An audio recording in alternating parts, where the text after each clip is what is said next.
চলে আসবে।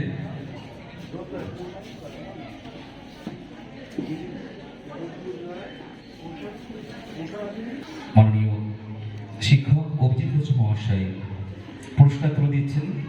দ্বিতীয় স্থানের এই মেধা অনুসন্ধানের যুগ্মভাবে প্রথম রবীন্দ্র রায় এবং কৌশল মজুমদারের হাতে এবং যুগ্মভাবে দ্বিতীয় সম্প্রীত বিশ্বাস এবং বিনীত ঘোষের হাতে এবং তৃতীয় দেবার্ঘ দাসের হাতে পুরস্কার দিলেন মাননীয় শিক্ষক অভিজিৎ ঘোষ মহাশয়। আর্থিক সহযোগিতার সঙ্গে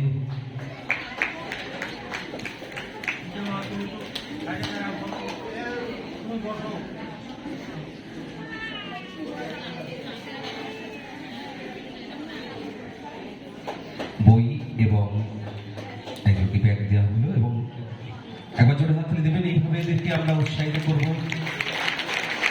সবে দ্বিতীয় শ্রেণী আগামীতে এগিয়ে চলবে। এবার চলে আসবো তৃতীয় শ্রেণী। তৃতীয় শ্রেণীর